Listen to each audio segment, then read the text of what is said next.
Assalamualaikum warahmatullahi wabarakatuh.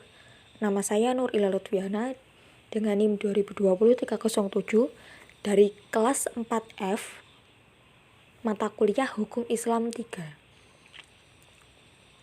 Baik, untuk soal yang pertama, perbedaan usul fikih dan fikih. Usul fikih muncul lebih dahulu sebelum adanya fikih. Yang kedua, objek kajian usul fikih adalah dalil-dalil syar'i mengenai hukum yang sedang digali. Objek kajian fikih adalah perbuatan orang yang sudah mukallaf. Usul fikih berisi kaidah-kaidah yang dijadikan sarana untuk menggali hukum syar'i. Sementara fikih berfungsi sebagai pengikat dan penghubung antara kasus-kasus fikih yang serupa.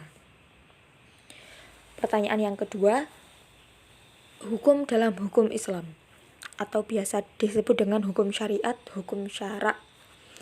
Pengertian hukum menurut bahasa adalah menetapkan sesuatu atas yang lain, sedangkan hukum menurut istilah agama atau syara' adalah tuntutan dari Allah Subhanahu wa Ta'ala yang berhubungan dengan perbuatan bagi setiap mukallaf. Secara lugawi, syariat berarti jalan ke tempat pengairan atau jalan yang sesungguhnya harus dituruti, atau bisa berarti tempat yang akan dilalui untuk mengambil air. Hukum syara' merupakan satu nama hukum yang disandarkan pada syariat atau syariah, yakni suatu ketentuan yang berasal dari Allah Subhanahu wa Ta'ala dan Rasulullah, baik dalam bentuk tekstual maupun hasil pemahaman ulama. Karenanya juga dikatakan berasal dari Al-Quran dan hadis. Adapun ruang lingkup hukum syara' ada 5. Yang pertama, ketentuan-ketentuan yang berkaitan dengan ubudiyah atau cara-cara melaksanakan ibadah seperti sholat, haji, dan lain sebagainya. Yang kedua, ketentuan yang berkaitan dengan kehidupan keluarga seperti perkawinan, perceraian, nafkah, dan lain-lain, atau disebut juga dengan ahwalus sahsyah. Yang ketiga, ketentuan-ketentuan yang berkaitan dengan hubungan sosial, terutama ekonomi seperti jual beli, sewa menyewa, utang piutang, atau disebut dengan muamalah. Yang keempat, ketentuan-ketentuan yang berkaitan dengan sanksi-sanksi terhadap tindak kejahatan seperti qiyas, diyat, hudud, atau disebut dengan jinayah. Yang kelima, ketentuan-ketentuan yang mengatur hubungan warga negara dan pemerintahan negara disebut dengan siyasah. Yang keenam, ketentuan hukum yang mengatur etika pergaulan sesama muslim dalam berkehidupan sosial disebut dengan ahkam khuluqiyah. Adapun macam-macam hukum syara', yang pertama ada hukum taklifi atau hukum yang memberatkan berupa tuntutan dari Allah Subhanahu wa Ta'ala yang ditujukan pada muslim yang sudah mukallaf.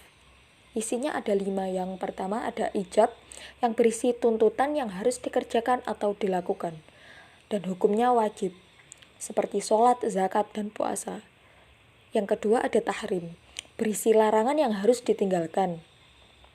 Hukumnya adalah haram. Contohnya larangan untuk berbuat zina dan membunuh.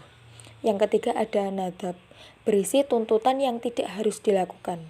Hukumnya sunnah, seperti mengerjakan sholat duha, puasa pada Senin dan Kamis, yang sifatnya lebih dianjurkan. Yang keempat ada karohah, berisi larangan yang tidak harus dijauhi.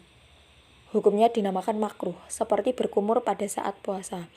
Yang kelima ada ibaroh, berisi kebolehan memilih antara melakukan atau tidak melakukan sesuatu yang disebut dengan mubah.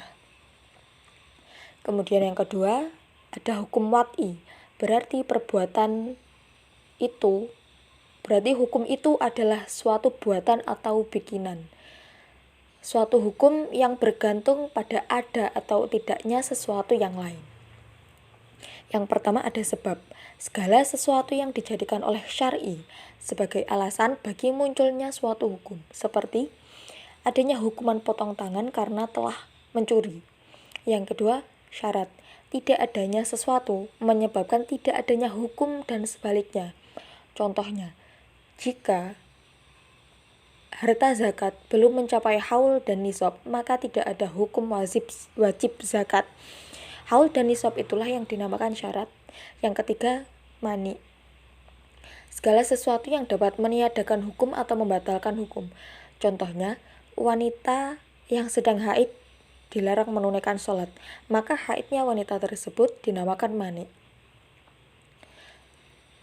Pertanyaan yang ketiga adalah pengambilan hukum menurut metode kebahasaan. Yang pertama ada amr. Secara bahasa berasal dari bahasa Arab yang berarti suruhan, perintah, dan perbuatan.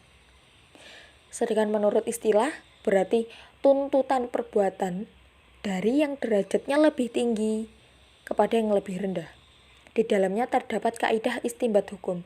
Jadi amar adalah suatu lafaz yang digunakan oleh orang yang derajatnya lebih tinggi kepada orang yang lebih rendah agar melakukan suatu perbuatan. Contohnya, aqimis sholah lituqudi syamsi ila ghusaqil lail. Kata akim yang berarti kerjakanlah, dirikanlah, menunjukkan fi'il amar yang berarti perintah itu adalah suatu yang wajib. Yang kedua ada nahi atau berarti larangan, sedangkan secara istilah nahi adalah tuntutan untuk meninggalkan sesuatu yang datangnya dari yang lebih tinggi. Contohnya, la tufsidu fil ard. Huruf la adalah lam nahi yang berarti janganlah. Yang ketiga ada mantuk. Secara bahasa berarti yang diucapkan disebut juga dengan makna yang tersurat. Sedangkan menurut istilah adalah sesuatu yang ditunjukkan oleh suatu lafaz pada tempat pembicaraan.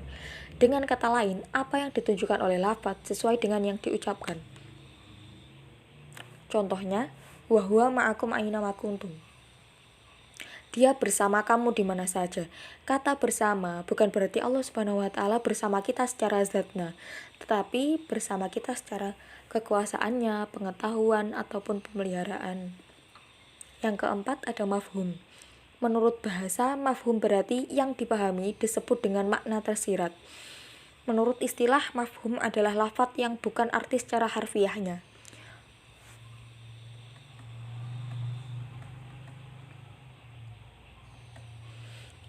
Contohnya, ya ayyuhalladzina amanu idja'akum fasiqun binabati fatabayyanu. Ayat di atas menunjukkan termasuk pada mafhum sifat.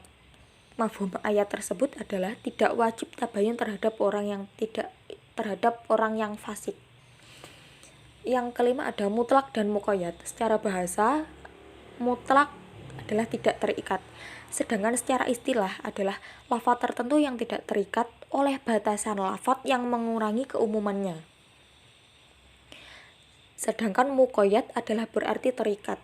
Sedangkan secara istilah, lafaz adalah lafaz tertentu yang dibatasi oleh batasan lafaz lain yang mengurangi keumumannya. Contohnya, fatahriru raqabatin mu'minah. Kata raqabah atau yang berarti budak itu mutlak, berarti budak. Tetapi ketika disertai mukminah menjadi muqayyad karena dibatasi oleh mukminah, sehingga maknanya menjadi budak yang beriman saja. Kemudian ada am dan khas. Am berarti umum atau lafaz yang menunjukkan pengertian umum seperti lafaz kalian, mereka. Contohnya, innallaha yuhibbul muqsitin. Artinya sesungguhnya Allah menyukai orang-orang yang adil. Kemudian khos berarti perkataan yang mengandung arti khusus, biasanya dipakai untuk mengkhususkan yang umum atau disebut tahsis. Contohnya, wala taqtulu nafsil lati haramallahu bil haqq, dan janganlah kamu membunuh jiwa yang diharamkan Allah, melainkan dengan sesuatu sebab yang benar. Kemudian ada mujmal dan mubayyan. Mujmal berarti lafaz yang sigotnya belum jelas, menunjukkan apa yang dimaksud atau mengandung ketidakjelasan. Contoh, walaili idza aso. Kata aso berarti mujmal yang bermakna menghadap, datang, berlalu atau pergi. Kemudian mubayyan, artinya yang ditambahkan dan dijelaskan. Dapat dipahami maknanya berdasarkan asal awalnya atau setelah dijelaskan oleh lainnya. Contohnya, wa aqimus shalah. Lafaz di atas masih bersifat mujmal tentang bagaimana cara menunaikan sholat, maka dipahamkan dengan hadis sholu kama ra'aitumuni usolli, atau sholatlah kalian sebagaimana aku sholat.